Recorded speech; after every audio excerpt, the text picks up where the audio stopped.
السلام علیکم ورحمۃ اللہ وبرکاتہ۔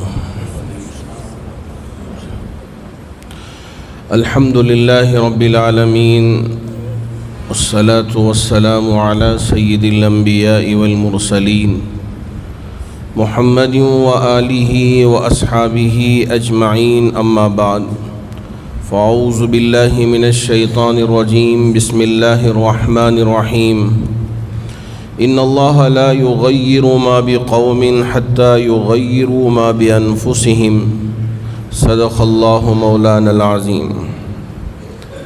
بزرگان محترم، اللہ رب ذوالجلال نے قرآن مجید میں اس بات کو مکمل وضاحت کے ساتھ بیان فرمایا ہے کہ کسی بھی قوم کی حالت کو اس وقت تک بدلتے نہیں جب تک کہ قوم اپنی حالت کو خود بدلنا نہ چاہے۔ ان اللہ لا یغیر ما بقوم حتی یغیروا ما بانفسہم۔ قوم اگر اپنی حالت کو بدلنا چاہتی ہے جب جا کر ہمارے حالات بدلیں گے۔ اگر ہم خود نہیں چاہتے، ہم انہی گناہوں میں مبتلا رہنا چاہتے ہیں، گناہوں میں پڑے رہنا چاہتے ہیں، اللہ کو کوئی نہیں پڑی ہے کہ اللہ ہمارے لیے بس اچھا بدل کے رکھ دیں۔ اللہ کے لیے کسی بھی چیز کی ضرورت نہیں ہے۔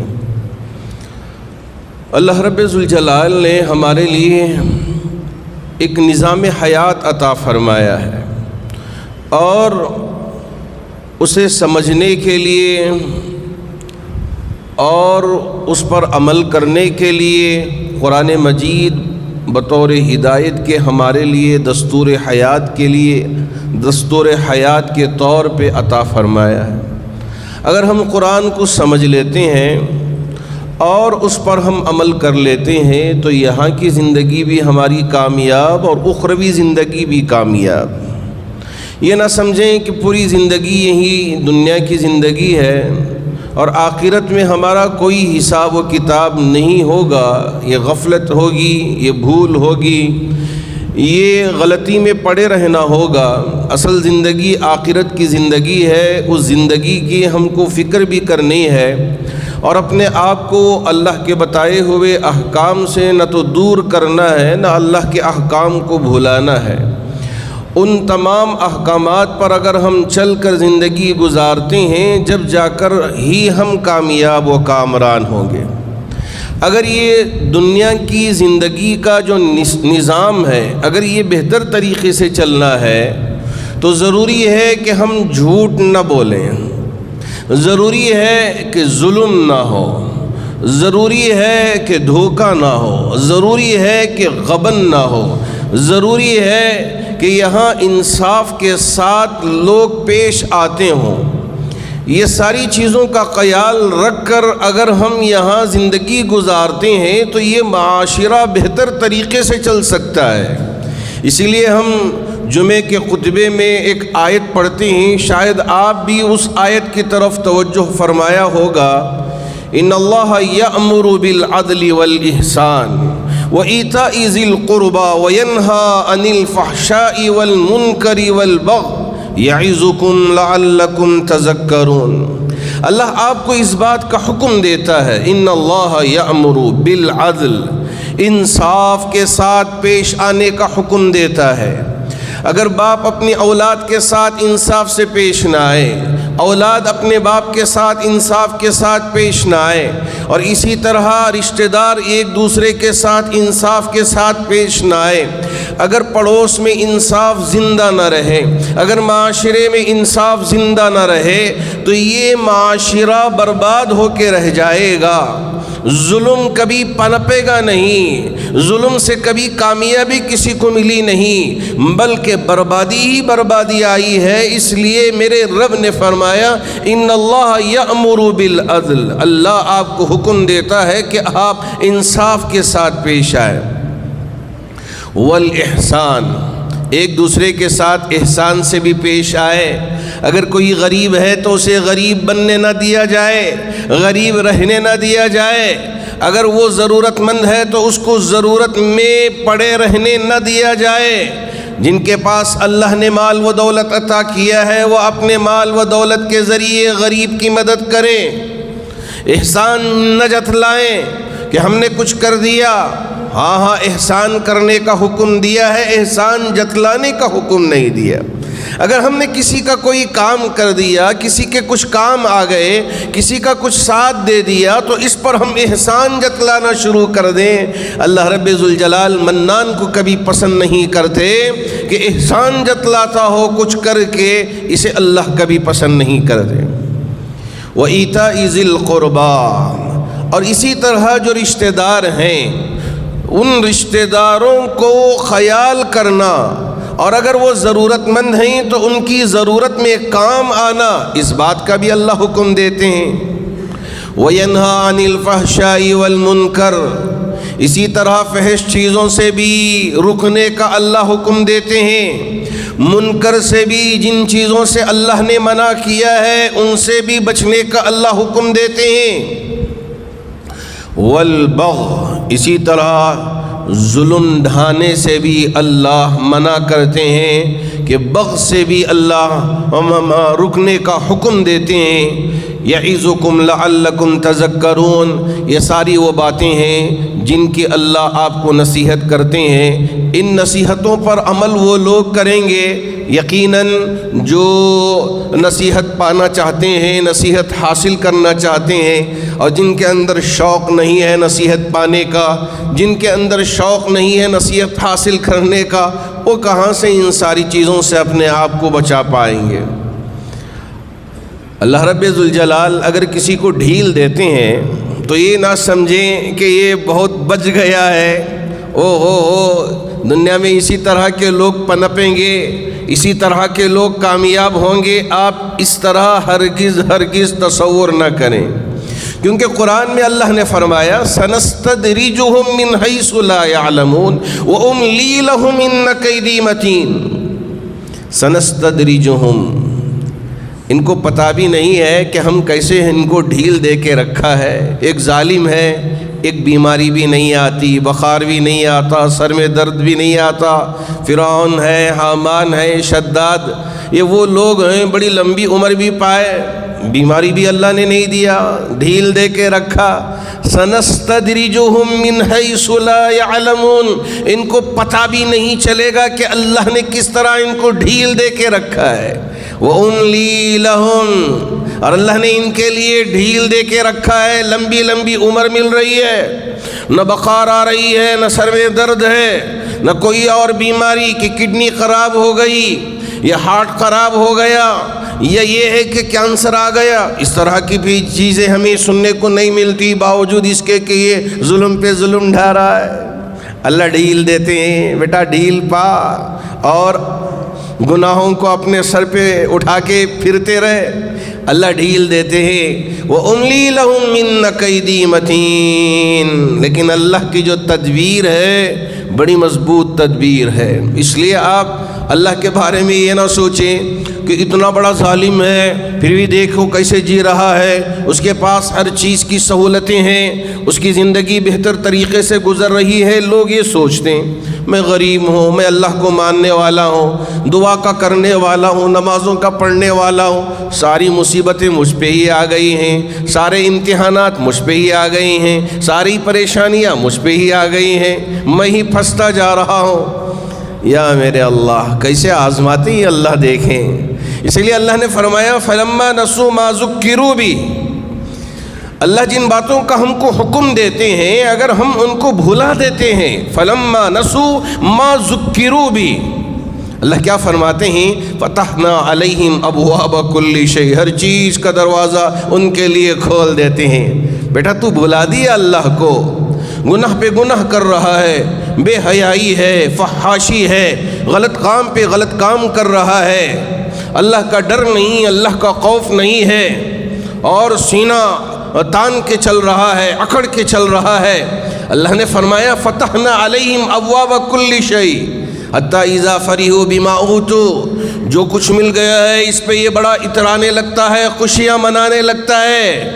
حتی اذا فرحوا بما اوتوا، اخذناہم بغتۃ فاذا ہم مبلسون، اللہ فرماتے ہیں کہ اچانک ہم اس کو پکڑ لیتے ہیں، فاذا ہم مبلسون، جب وہ بڑا مایوس ہو جاتا ہے۔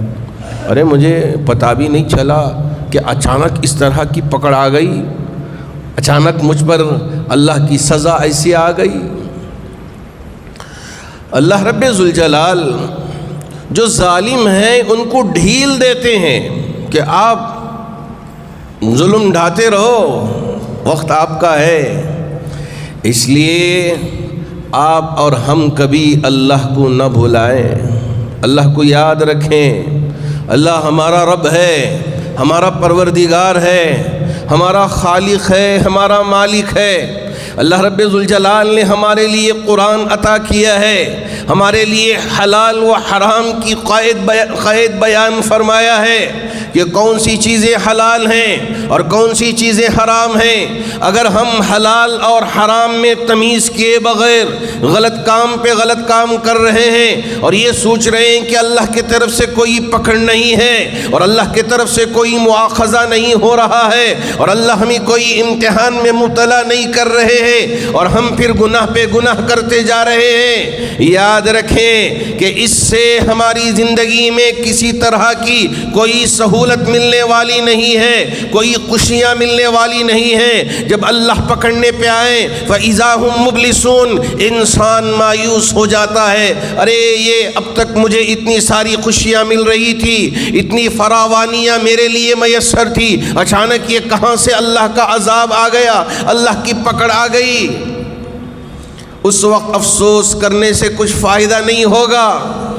آج اللہ نے ہمارے لیے یہ سوچنے کا وقت دیا ہے، بدلنے کا وقت دیا ہے۔ جی ہاں، اللہ رب ذوالجلال نے یہ زندگی ہمارے لیے بطور امانت کے عطا فرمایا ہے۔ اس امانت کی حفاظت کرنا ہماری ذمہ داری ہے۔ یہ نہیں ہے کہ ہم غلط کام کریں اور خوش ہو جائیں کہ دیکھیے اللہ کی کوئی پکڑ نہیں ہے، اللہ ڈھیل دیتے ہیں، اللہ چھوڑے رکھتے ہیں۔ یہ نہ سمجھیں کہ میں غلط کام کر رہا ہوں، میرے اوپر کوئی مواخذہ نہیں، چلیے اور غلط کام کرتے ہیں۔ جھوٹ بول رہا ہوں، کوئی اللہ کی سزا نہیں مل رہی ہے، چلیے اور دبا کے جھوٹ بول دیتے ہیں۔ میں اس پر ظلم ڈھا رہا ہوں، اس کا مال ہڑپ رہا ہوں، اللہ کی طرف سے کوئی پکڑ نہیں آئی، اور زیادہ مال غبن کرنا شروع کر دیا، مال ہڑپ کرنا شروع کر دیا، اور یہ سمجھ گئے کہ اللہ کی کوئی پکڑ نہیں ہے۔ یہ ہماری خام خیالی ہے، یہ دھوکہ ہے، یہ فریب ہے۔ اللہ جب پکڑنے پہ آئیں گے بغتتاً فَإِذَا هُمْ مُبْلِسُونَ أَخَذْنَاهُمْ بَغْتَةً، اللہ اچانک پکڑتے ہیں جب انسان مایوس ہو جاتا ہے۔ اللہ رب ذوالجلال نے فرعون کو بھی بڑی لمبی عمر عطا کیا تھا، شداد کو بھی بڑی لمبی عمر عطا کیا تھا، حامان کو بھی بڑی لمبی عمریں، اور ان کے لیے سارے ساز و سامان اللہ نے میسر کر کے رکھا تھا۔ ان کے لیے کوئی پریشانی نہیں، ان کے لیے کوئی رکاوٹیں نہیں، بس آگے بڑھ رہے ہیں، آگے بڑھ رہے ہیں۔ یہ سمجھ گئے کہ یہ سب کچھ ان کے لیے میسر ہو گیا۔ اللہ رب ذوالجلال نے فرعون کو سمندر میں غرق کر کے بتا دیا، دیکھو میری طاقت کیسی ہے، کہ یہ اپنی طاقت پہ اترا رہا تھا، اب پکار کے کہہ رہا ہے ارے موسیٰ میں تمہارے رب پہ ایمان لے کے آتا ہوں۔ اللہ رب ذوالجلال نے اس پر رحم کا، کرم کا، عافیت کا معاملہ نہیں فرمایا۔ یہ ساری آیتیں قرآن کی ہمارے لیے بطور عبرت کے اللہ نے پیش فرمایا ہے۔ اگر ہم ان ساری چیزوں کو پڑھ کے ہم یہ سمجھ جائیں یہ واقعات ہیں، یہ گزری ہوئی باتیں ہیں، ارے چلیے وہ ہو گیا، اب یہ ہماری زندگی ہے، ہم جیسے چاہے رہیں، جیسے چاہیں جئیں، یہ ہماری زندگی ہے۔ نہ نہ نہ، آپ یہ ہرگز اپنے ذہنوں میں خیال نہ رکھیں، یہ اللہ کی دی ہوئی امانت ہے ہماری زندگی۔ اگر اس زندگی کو ہم اللہ کے احکامات کے مطابق گزارتے ہیں تو جب جا کر ہم اللہ کے یہاں سرخرو ہوں گے۔ بہت سارے ایسے ظالم جنہوں نے ظلم ڈھایا اور یہ سمجھ گئے کہ وہ کامیاب ہو گئے، نہیں، وہ برباد ہو گئے۔ آج کل مسلمان بھی اپنے ماتحتوں پہ بڑا ظلم ڈھاتا ہے، ایسی گندی زبان استعمال کرتا ہے جسے ہمیں بولنے میں بھی شرم آتی ہے کہ ایسے غلط باتیں اپنے ماتحتوں پہ وہ کر گزرتے ہیں، جبکہ میرے نبی نے حضرت معاذ رضی اللہ تعالیٰ عنہ کو یہ حکم دیا تھا اور یہ بتایا تھا۔ حضرت معاذ رضی اللہ تعالیٰ عنہ یمن کی طرف گورنر بنا کے بھیجے جا رہے تھے۔ حضرت معاذ نے اللہ کے رسول علیہ الصلاۃ والسلام سے گزارش کی، یا رسول اللہ آپ میرے لیے کسی بات کی نصیحت فرما دیں۔ اللہ کے رسول علیہ الصلاۃ والسلام نے اپنی اس زبان کو اپنی دونوں انگلیوں میں پکڑ کے کہا تھا، یا معاذ کف لسانک، یا معاذ کف لسانک، اے معاذ اپنی زبان کو روکے رکھنا۔ زبان مل گئی ہے اس لیے کہ اس میں ہڈی نہیں ہے، جیسے چاہیں چلائیں، جیسے چاہیں بول دیں، جو بھی بولیں گے سوچ سمجھ کے بولیں، ہر بول پہ پکڑ ہوگی۔ گالیاں اپنی زبان سے نکال کے، غلط زبان استعمال کر کے سامنے والے کے دل کو پارا پارا کر دیں اور سمجھ گئے کہ میں بڑا بہادر ہوں، سامنے والا کمزور ہے، یہ کچھ بول نہیں پا رہا ہے۔ ہاں وہ کچھ بول نہیں پا رہا ہے اس وقت اس لیے کہ آپ اس کے باس ہیں، آپ اس کے اوپر تنخواہ دے کے ذرا اوپر کا حصہ حاصل کر لیا ہے، لیکن اس کے دل سے جو دعا نکل رہی ہوگی اس کی وجہ سے تمہاری زندگی بربادی کی طرف جا رہی ہوگی۔ اس لیے کبھی مظلوم کی بد دعا کو اپنے اوپر نہ اٹھا لے، اس کی وجہ سے ہماری زندگی برباد ہو جائے گی، ہماری زندگی ختم ہو کر رہ جائے گی۔ اللہ نے ہم کو کیا بنا دیا؟ تھوڑا باس، کیا بنا دیا؟ تھوڑا سا طاقتور۔ ہم نے اپنی زبان کا غلط استعمال کر لیا، اپنے ہاتھ کا غلط استعمال کر لیا، ظلم ڈھا دیے، اسے مار دیا، لیکن اس کے دل سے جو بد دعا نکل رہی ہوگی اس کی وجہ سے ہماری زندگی بربادی کی طرف آگے بڑھ رہی ہوگی، ہم کو پتہ بھی نہیں چل رہا ہوگا۔ اس لیے ہم اپنی زبان کا صحیح استعمال کریں۔ آج کل ہماری ریاست میں اسمبلی انتخابات کا موقع ہے، تو اب ہماری کیا ذمہ داری ہے؟ ہم کن باتوں کا خیال رکھنا ہے؟ ہم سوچتے ہیں کہ ایک MLA جو ہوتا ہے بس وہ پیسے کما کے بل بنا کے وہ اپنی پونجی مضبوط کر لے گا، اس سے ہم کو کیا لینا دینا ہے، سوچ کے رہ جاتے ہیں۔ میں پہلی بات آپ میں سے ہر ایک کے ذریعے ہماری ریاست کے ہر اسمبلی حلقے کے وہاں رہنے والے تک پہنچانا چاہوں گا، جو MLA ہوتا ہے اس کی بڑی ذمہ داری ہوتی ہے اپنی اسمبلی حلقے کے تحت میں۔ یہ نہیں ہے کہ وہ پیسے بٹور رہا ہے، بل بنا رہا ہے، فقط اس کے لیے MLA نہیں بنتا، بلکہ علاقے کی ترقی کے لیے وہ MLA بنتا ہے۔ آپ میں سے ہر ایک تحریر جو اچھی طرح سے جانتے ہیں اس طرح کی ایک کمیٹی اپنے علاقے کے لیے ترتیب دے لیں، تاکہ آپ مواخذہ کریں، پوچھیں کہ کیا کام ہوا ہے، کیا کام نہیں ہوا ہے۔ ہم سوچتے ہیں کہ روڈ پڑے ہوئے ہیں تو سمجھ گئے کہ MLA نے بڑا کام کر دیا، نالے بن گئے تو سمجھ گئے کہ MLA نے بڑا کام کر دیا۔ آپ ذرا یہ اچھی طرح سمجھ کے جائیں، آپ کے علاقے کے جتنے غریب بچے ہیں، صرف مسلمان ہی نہیں، اس کے اندر ہندو بچے بھی آتے ہیں، اس کے اندر عیسائی بچے بھی آتے ہیں، اس کے اندر سکھ بچے بھی آتے ہیں، جو بھی اس اسمبلی حلقے میں بچہ رہتا ہے وہ تعلیم پانے کا حقدار ہے۔ اس کے لیے اچھی اسکول فراہم کرنا یہ ایک MLA کی ذمہ داری ہے، اور اسی طرح ہاسپٹل اچھی بنے اور اس کا خیال رکھنا ایک MLA کی ذمہ داری ہے۔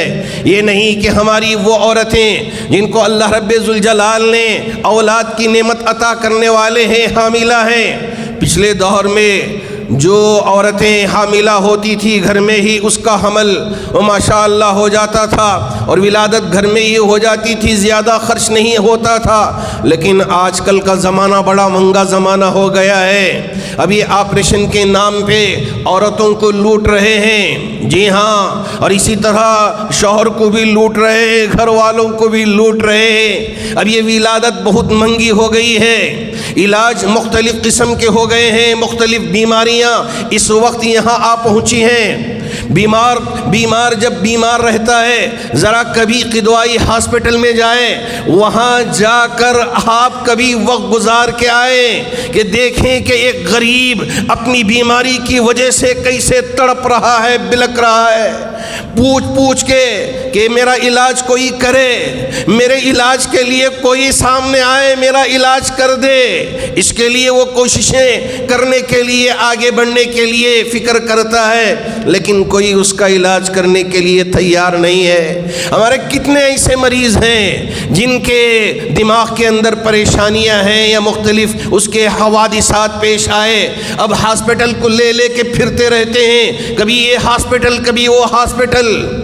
ہمارے لیے کہیں بیڈ نہیں ملتا، بہت سارے بیماروں کے لیے ہم نے فون کر کے کہا کہ آپ ذرا اثر و رسوخ رکھتے ہیں، ہمارا یہ بیمار ہے، ذرا اسے ایڈمٹ کروا دیں۔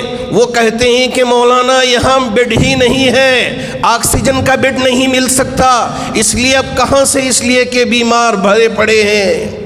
تو ایک ایم ایل اے کی ذمہ داری ہے کہ اپنے علاقے کے ہاسپٹل، وہاں ڈاکٹرز اچھے ہوں، وہاں کی نرسز اچھے ہوں، وہاں کا علاج معالجہ اچھا ہو۔ ہم یہ سوچتے ہیں کہ اس کی کیا ذمہ داری ہے کہ ہمارا پوچھنے کا حق نہیں ہے۔ اگر یہ ساری ذمہ داریاں پوری ہو رہی ہوں تو بہت اچھی بات ہے، آپ اس کا خیال کریں۔ اگر آپ کے علاقے میں، مسلمان علاقوں میں نشہ کثرت سے بک رہا ہے اور ہم خاموش بیٹھے ہوئے ہیں، چلیے ہماری اولاد برباد ہو، ہم کو کوئی پرواہ نہیں ہے، ہماری اولاد غلط راستے پہ جا رہی ہو، ہم کو کوئی پرواہ نہیں ہے، یا میرے اللہ قیامت کے دن پوچھ ہوگی۔ اگر ہم ان ساری برائیوں کو اپنے علاقوں سے اٹھا کر پاک نہیں کریں گے اور یہ ساری بیماریاں ہماری علاقے میں پنپتی رہیں گی اور ہم دیکھتے رہ جائیں گے، یہ ہماری ذمہ داری نہیں ہے۔ چلیے وہ دیکھنے والے دیکھیں گے، کرنے والے کریں گے، کب تک ہم خاموش رہیں گے، کب تک ہم ہمارے کاموں میں مگن رہیں گے؟ اس لیے کبھی کبھار آپ ہماری اس وکٹوریا ہاسپٹل کا بھی دورہ کر لیں، جا کے دیکھ کے آئے۔ میں بھی ایک مرتبہ رات کے 2 بجے پہنچا تھا ایک بیمار کی عیادت کرنے کے لیے۔ رات کے 2 بجے بھی بہت سارے لوگ باہر سو رہے ہیں جن کے لیے سونے کے لیے بستر بھی نہیں ہے، دور دراز کے علاقے سے اپنے بیمار کو علاج کرانے کے لیے آئے ہیں، بیماری بڑی ہے، اب وہاں ایڈمٹ کر دیے، اب وہاں صرف بیمار کو لیا جائے گا، اب یہ اس کے ساتھ جو اٹینڈر ہے، جو اس کا خیال رکھنے والا ہے، اس کا رشتہ دار ہے، اب یہ سوئے گا تو کہاں سوئے گا، رہے گا تو کہاں رہے گا۔ رات کے 2 بجے وہاں اس راستے سے گزرتے ہوئے دیکھ کر میرے آنکھوں سے آنسو آ گئے، کاش کہ ان کے لیے بھی ہمارا کوئی ایک اچھا ذمہ دار سوچنے والا آ جاتا، ان کا خیال رکھنے والا بھی آ جاتا کہ ایک دور سے، اس لیے کہ یہ یہاں مہمان بن کے آیا ہے، اگر اس کے پاس بھی پیسے ہوتے تو یہ بھی کہیں لاج میں کمرہ لے کے وہاں اپنے لیے آرام کے لیے بستر تراش کر لیتا، لیکن کیا کریں اس کے پاس پیسے نہیں ہیں کہ بستر بھی لے سکے، 100 روپے بھی ادا کر کے بستر حاصل کر کے رات گزار سکے۔ کہا ایک نیچے چادر بچھا دیا اور وہیں درخت کے نیچے سو رہا ہے۔ ان لوگوں کا کون خیال کرے گا؟ ذرا آپ ان بیماروں کے ساتھ رہ کے وقت گزارے جو بڑی بڑی بیماریوں میں مبتلا ہیں، بڑی بڑی پریشانیوں میں مبتلا ہیں۔ ہاں اللہ نے ہم کو ذرا اچھا گھر دے دیا، اللہ نے ہمارے لیے اچھی زندگی دے دیا، اس لیے ہم کو احساس نہیں ہے۔ آپ ان غریبوں کا خیال کریں، ان کا ساتھ دیں، ان کا تعاون کریں۔ ہمارے ہر علاقے میں اچھے ہاسپٹلز بنے، ہمارے علاقے کا کوئی غریب دھکے کھا کے ادھر ادھر نہ پھرتا رہے کہ کبھی یہ ہاسپٹل کبھی وہ ہاسپٹل، سارا علاج ہمارے علاقے میں ہو۔ اس طرح کے شخص کے سلسلے میں ہم کو غور و فکر کرنا چاہیے، کون ہے جو ہمارے لیے کام آ سکے۔ بہت سارے ایسے غریب ہیں جن کے گھر میں چولہا بھی نہیں جلتا۔ ہم سوچتے ہیں کیا آج بنگلور میں ایسے غریب بھی ہیں؟ ہم سوچ لیتے ہیں، اس لیے کہ اللہ نے ہم کو کھانا دیا ہے، اللہ نے ہم کو چھت دیا ہے، ہم بک جاتے ہیں۔ ہمارے پاس کوئی ایمان نہیں ہے، ہم سودا کر لیتے ہیں۔ اللہ اکبر، اللہ اکبر۔ کیا آج بھی ہم اسی نہج پر چلیں گے یا ہمارے اندر بھی تبدیلی آنا چاہیے؟ ہمارا بھی کچھ ایمان ہے جس کا سودا نہیں ہوگا، ہمارا بھی ایمان ہے جس کو کوئی خرید نہیں سکتا۔ جی ہاں، ایک مسلمان کبھی اپنے ایمان کا سودا نہیں کر سکتا، اپنے ایمان کو بیچ نہیں سکتا۔ میرے نبی تاجدار مدینہ احمد مصطفیٰ محمد مجتبی صلی اللہ علیہ وسلم اپنی زندگی میں غریبوں کا خیال کر کے دکھایا ہے، بیماروں کا خیال رکھ کے دکھایا ہے۔ حضرت عمر فاروق کے وہ واقعے کو بار بار پڑھیں۔ وہ بوڑھی مائی جو اپنے بچوں کو بہلا پھسلا کے پتھر ڈال کے پکا کے تسلی دے رہی تھی کہ دیکھیے کہ میرے پاس کچھ کھلانے کے لیے نہیں ہے، یہ پتھر تمہیں دکھا کے میں تمہیں تسلی دے کے سلا دوں گی تاکہ تم اس خیال میں رہو کہ پک رہا ہے پک رہا ہے پک رہا ہے، ہمیں ملے گا ملے گا، اسی خیال میں تمہیں نیند آ جائے، سو جائے اور تمہاری رات گزر جائے۔ حضرت عمر فاروق رضی اللہ تعالیٰ عنہ بیت المال کے پاس آئے، غلام اسلم آپ کے ساتھ ہیں، کہا وہ بوری مجھے دے دیں، میں اپنے سر پہ اٹھا لیتا ہوں۔ حضرت عمر فاروق نے کیا بڑا جواب دیا تھا، ذرا سن کے جائیں۔ حضرت عمر فاروق نے فرمایا تھا، ارے اسلم، قیامت کے دن اگر تم میرا بوجھ اٹھا سکتے ہو تو یہ بوجھ تم اپنے سر پہ اٹھا لے۔ حضرت عمر فاروق نے فرمایا کہ قیامت کے دن میرا بوجھ تم اٹھا نہیں پاؤ گے، اس لیے آج یہ میرا بوجھ ہے، میں اپنے سر پہ اٹھا کے لے کے جاؤں گا۔ کیا کیا حضرت عمر رضی اللہ تعالیٰ عنہ؟ جی ہاں، یہ دور خلافت ہے، ایک خلیفے کی ذمہ داری ہے کہ آپ نے یہ نہیں سوچا کہ میرا یہ آرام دہ بستر ہے، میں سو جاؤں گا، میں آرام کی نیند جی ہاں مجھے مل جائے گی۔ آپ نے یہ نہیں سوچا، رات کے وقت میں گشت لگانے پہ یہ پتہ چلا تو خود جا کے اپنے ہاتھوں سے روٹی بنا کے جب تک بچوں کے منہ میں لقمہ نہیں رکھا اس وقت تک آپ چین کی نیند نہیں سویا تھا۔ اب ہم بڑے بننا چاہتے ہیں، ذمہ داری اٹھانا چاہتے ہیں، صرف نام اپنا کر لینا چاہتے ہیں، نا نا نا، بہت بڑی ذمہ داری ہے، اس کو ہم لے کے بہتر طریقے سے ہم کو ادا کرنا ہے۔ اگر ہم اس کو ادا نہیں کر سکتے، اس کو پورا نہیں کر سکتے تو ہم کیوں آگے آئیں؟ اگر اللہ نے ہم کو موقع دیا ہے یہ کر سکتے ہیں، آگے آئیں، کریں، شوق سے کریں۔ اللہ رب ذوالجلال آپ کی خدمات کو قبول کر لے۔ بہت سارے علاقے کے نوجوان بے روزگار ہوتے ہیں تو ایک MLA کی ذمہ داری ہوتی ہے کہ ان نوجوانوں کو روزگار فراہم کرے، ان کے بارے میں فکر کرے۔ لیکن کہاں یہ سب ساری ذمہ داریاں، نہیں یہ سب کرنا نہیں ہے، ان کے بارے میں فکر کرنا نہیں ہے، اب ہم جیت گئے، اب ہماری ذمہ داری الگ ہے، یہ ذمہ داری الگ ہے۔ واقعہ پڑھتے ہیں تو پڑھ لینے دو، پریشانی اٹھاتے ہیں تو پریشانی اٹھانے دو۔ یہ ہمارے اسمبلی حلقے کا نوجوان بھی جاب نہ ہونے کی وجہ سے دھکے نہ کھائے، حرام کاری میں مبتلا نہ ہو، ہمارے علاقے پاک صاف ہو جائیں، ہمارے علاقے یہاں گلیاں بھی صاف ہو، کچرا نہ ڈالا جائے۔ ان ساری چیزوں کا خیال رکھنا ایک MLA کی ذمہ داری ہوتی ہے۔ اگر ہم سوچیں کہ یہ کہاں سے ہو سکتا ہے، یہ کہاں سے کر سکتا ہے، نہ یہ علاقے کے لوگ ایک ٹیم ترتیب دے کے کام لے سکتے ہیں، کام کروا سکتے ہیں۔ اگر کوئی ایسا شخص ہے جو کام کرتا ہے، علاقے کے لوگ بیٹھیں، غور و فکر کریں، ایسے شخص کو آپ انتخاب کر لیں۔ اگر جو آپ کے یہ سارے کام کر سکتا ہے تو آپ منتخب کر لیں۔ جی ہاں، اچھا انسان ہو اور اچھی چیزیں ایک تبدیلی لا سکتے ہوں تو ایسی صورت میں ہم کو خاموش نہیں بیٹھنا چاہیے۔ اللہ نے ایک موقع دیا ہے ہم کو خدمت کرنے کا، اس لیے ہمارے بڑے فرماتے ہیں کہ نہ اوٹ بیچ سکتے ہیں، نہ اوٹ خرید سکتے ہیں، نہ مسلمان بکتا ہے نہ مسلمان بیچتا ہے، اس لیے کہ مسلمان صاحب ایمان ہے، اس کا ایمان خریدنے کے قابل نہیں ہے۔ اس لیے کہ ساری دولت بھی اگر قدموں پہ لا کے ڈال دے اور یہ کہے کہ پوری دولت تم رکھ لو، تمہارا ایمان دے دو، یقین مانیے کہ ساری دولت کو ٹھکرایا جا سکتا ہے لیکن ایمان کا سودا نہیں ہو سکتا۔ یہ ایمان اتنی بڑی چیز ہے، اس لیے ہم پکے مومن بننے کی کوشش کریں۔ ہر علاقے کے جو سمجھدار لوگ ہیں بیٹھیں، غور و فکر کریں، کون ہمارے علاقے کے لیے مناسب ہے، فیصلہ لینے کا وقت ہے سب کو لے کے، اس لیے کہ اس میں مسلمان، غیر مسلم، دوسرے سب مل کے غور و فکر کریں، جو آپ کے لیے بہتر ہوگا اس کا انتخاب کریں تاکہ آپ کے علاقے کو ترقی کی طرف لے کے جائے۔ یہ نہیں کہ جھوٹ کے بل بنا کے پیسے بٹورتے رہیں اور اس علاقے کو اسی بدحالی کی طرف چھوڑ دیں تو کچھ فائدہ نہیں ہوگا۔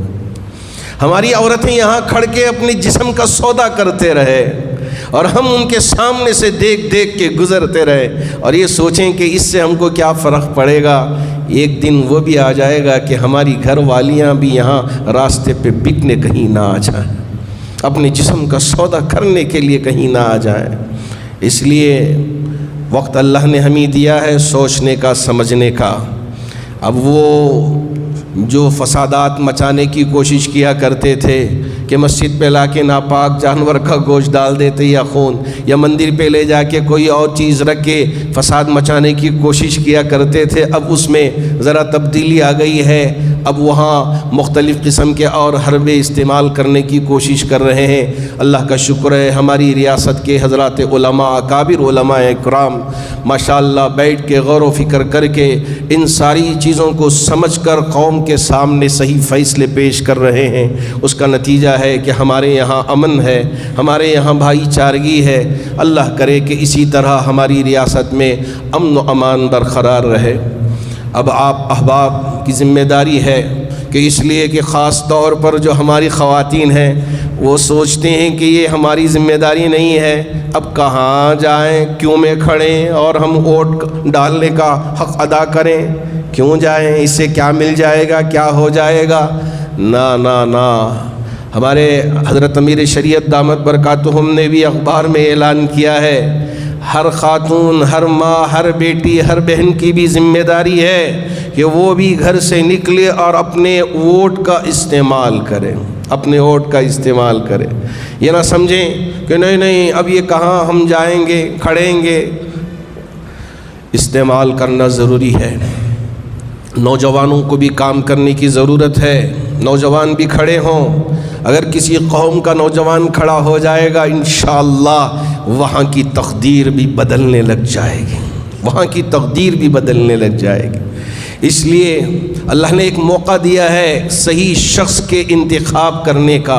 آپ بیٹھ کے فکر کر کے یہ ایک شخص کے بارے میں سب کی رائے متفق ہو جائے، یہ ضروری ہے۔ پچھلی جمعہ بھی میں نے ذکر کیا تھا، ہماری رائیں مختلف ہو سکتی ہیں، کبھی یہ سوچ سکتے ہیں، کبھی وہ سوچ سکتے ہیں، کبھی یہ سوچ سکتے ہیں، رائیں مختلف ہو سکتی ہیں، لیکن رائیں مختلف رکھ کر مشورہ کر کے ایک شخص پہ ہم اگر جمع ہو جاتے ہیں تو اس وقت ہی ہمارے لیے کامیابی ملے گی۔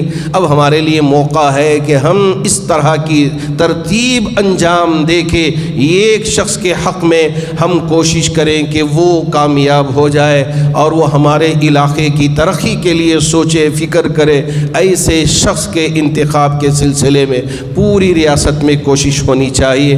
اللہ کرے کہ اللہ رب ذوالجلال مسلمان کو سونے سے حفاظت فرمائے، مسلمان کو جاگنے اور اپنے حق کا صحیح استعمال کرنے کی توفیق عطا فرمائے۔ ہر اسمبلی حلقے میں ایک مضبوط جماعت بننی چاہیے اور مضبوط جماعت کے درمیان میں مشورے ہونی چاہیے، اور مشورے کر کے ایک مشورے پہ قائم ہونا اس وقت کی اہم ترین پکار ہے، وقت کا اہم ترین تقاضا ہے۔ اس لیے میری آپ سے گزارش ہے کہ اب اپنے آپ کو جگائے۔ حضرت عمر بن عبدالعزیز رحمۃ اللہ علیہ کتنے سال آپ نے خلافت انجام دی۔ ہم سوچتے ہیں جیسے ہی حضرت عمر بن عبدالعزیز رحمۃ اللہ علیہ کا نام آتا ہے، ہاں بڑی لمبی عمر پائی ہوگی، بڑی لمبی خلافت آپ نے انجام دیا ہوگا۔ نانا 2 سال 2 مہینے اور کچھ دن آپ خلافت کیے تھے۔ کیسی خلافت کیے کہ زکوٰۃ والا اپنی زکوٰۃ لے کے غریب کو ڈھونڈتا پھرتا تھا، میری زکوٰۃ کی رقم ہے، آپ زکوٰۃ کے حقدار ہو۔ اندر سے آواز آتی، میں صاحب نصاب ہوں، میں خود زکوٰۃ دینے کا مالک ہوں، میں زکوٰۃ لے نہیں سکتا، کوئی اور مجبور ہوگا اس کے پاس زکوٰۃ دے دے۔ یہ کس کا زمانہ؟ حضرت عمر بن عبدالعزیز رحمۃ اللہ علیہ کا زمانہ، اس لیے کہ لوگوں نے صحیح طریقے سے زکوٰۃ ادا کیا، دھوکہ نہیں دیا، جھوٹ نہیں بولا، غلط طریقے سے مال کو ہڑپا نہیں۔ اس لیے حضرت عمر بن عبدالعزیز رحمۃ اللہ علیہ کے دور خلافت میں لوگ اپنا مال لے لے کے گھر گھر گھومتے رہتے تھے، پھرتے رہتے تھے، میری زکوٰۃ کی رقم ہے آپ لے لیجئے۔ وہ آواز دیتا کہ نہیں، میں بھی صاحب نصاب ہوں، مجھ پر بھی زکوٰۃ فرض ہے، اس لیے میں زکوٰۃ نہیں لے سکتا، کسی اور کو دے دیجیے۔ لوگ گھوم گھوم کے صبح سے شام تک اپنا پورا وقت لگا دیتے، کوئی زکوٰۃ کا لینے والا نہیں ملتا تھا۔ کیوں؟ اس لیے کہ عدل تھا، انصاف، اور لوگوں کے اندر جھوٹ نہیں، دھوکہ نہیں۔ اس طرح کی جب کیفیت لوگوں میں آ گئی، اللہ نے ان کو کامیاب و کامران کر دیا۔ آج مسلمان کو بھی اسی طرح بننے کی ضرورت ہے، ایک تبدیلی لانے کی ضرورت ہے۔ اللہ کرے کہ یہ جو دل کی آواز ہے، یہ جو دل کی تڑپ ہے اور یہ دل کی پکار ہے، اللہ ہر مومن کے دل تک پہنچا دے، اور ہم سب مل کر اتحاد کے ساتھ کسی ایک فیصلے پہ ہم اتر جائیں، اور ہر علاقے والے اس طرح کی مضبوط کمیٹی بنا کے آگے بڑھنے والے بنے۔ اللہ اس کی توفیق عطا فرمائے۔ اس لیے یہ چونکہ یہ آخری جمعہ ہے اور ہمارے یہاں 10 تاریخ کو الیکشن ہونے والا ہے، انتخابات ہونے والے ہیں۔ الیکشن کمیشن آف انڈیا کی طرف سے بھی مختلف زاویوں سے یہ اعلان کیا جا رہا ہے کہ ایک ہندوستانی ہونے کے ناطے یہ تمہارا حق ہے کہ اپنے ووٹ کا استعمال کریں۔ تو اس لیے ہماری ذمہ داری ہے کہ اس کو ہم صحیح طریقے سے استعمال کر کے اس کا حق ادا کریں۔ اللہ کرے کہ اللہ رب ذوالجلال ہماری ان کاوشوں کو، ہماری ان کوششوں کو شرف قبولیت عطا فرمائے، اور امت میں اور انسانوں میں اتحاد و اتفاق کی کیفیت پیدا فرمائے، اور اتحاد و اتفاق کے ساتھ صحیح فیصلے لینے کی طاقت قوت اللہ رب ذوالجلال پیدا فرمائے۔ محترم حاضرین با تمکین، اللہ کا شکر ہے کہ ماشاءاللہ جامع مسجد و مسلم چیریٹیبل فنڈ ٹرسٹ کی طرف سے تعلیم کے سلسلے میں ایک بہت بڑا کام انجام دے رہے ہیں۔ ہمارے یہاں جو بچے حفاظ ہیں ان کے داخلے اب شروع ہو گئے ہیں، ان کے لیے 9, 10, 11, 12 نیٹ CET، اور اس کے بعد انشاءاللہ UPSC KPSC ہمیں ایگزام کی تیاری اور اس میں وہاں پہنچانے کی پوری کوششیں کرنا، یہ جامع مسجد ٹرسٹ کا ایک خواب ہے۔ اللہ کا شکر ہے کہ اس سلسلے میں کوششیں ہو رہی ہیں۔ آپ بھی دعا کرتے رہیں کہ یہاں صحیح طریقے سے نظام ہو اور بالکل ترتیب کے ساتھ یہاں سارا کام انجام دیا جائے، اخلاق بھی ہوں اور کردار بھی آئے بچوں کے اندر، اور اس کے بعد یہ اپنے ملک کی حفاظت کرنے والے بنے، اپنے ملک کی خدمت کرنے والے بنے، انسانوں کی خدمت کرنے والے بچے بنے، ان کے اندر اللہ اخلاق بھی پیدا کرے، قرآن بھی ان کے سینے کے اندر ہو، اور اس کے بعد دن بھر یہ قوم کی، ملک کی، ملت کی، انسانیت کی خدمت کرنے والے بچے بن جائیں۔ اللہ ان سب کے حق میں آپ کی دعائیں قبول فرمائے۔ ماشاءاللہ اس وقت داخلوں کا موقع ہے، جن جن کے بھی گھر میں بچیاں ہیں، اگر وہ ڈگری پڑھانا چاہتے ہیں ہمارے پاس ڈگری کا انتظام ہے، اگر کالج پڑھانا چاہتے ہیں تو لڑکیوں کے لیے الگ، لڑکوں کے لیے الگ کالج کا انتظام ہے۔ بہت ہی ٹھوس نظام یہاں ماشاءاللہ چل رہا ہے، مدرسہ بھی شروع ہو گیا ہے، بچیوں کے لیے تعلیم جو حفظ کا بھی نظام ہے، اور جو شادی سے پہلے 2 سالہ کورس وہ بھی یہاں ہم نے انتظام کر کے رکھا ہے ٹرسٹ کی جانب سے۔ آپ احباب سے گزارش ہے جو بھی اس سے فائدہ اٹھانا چاہتے ہیں ضرور فائدہ اٹھائیں۔ اللہ کرے کہ اللہ رب ذوالجلال ہمارے لیے اور پورے ملک و ملت کے لیے خیر کے فیصلے فرمائے، جو بیمار ہیں انہیں شفا عطا فرمائے، جو پریشان حال ہیں ان کی پریشانیوں کو دور فرمائے، جو قرض میں مبتلا ہیں ان کے قرض کی ادائیگی کی شکلیں و صورتیں پیدا فرمائے، جو مرحومین دنیا سے رخصت ہو چکے ہیں تمام مرحومین کی بھرپور مغفرت فرمائے۔ آمین۔ وآخر دعوانا ان الحمد للہ رب العالمین۔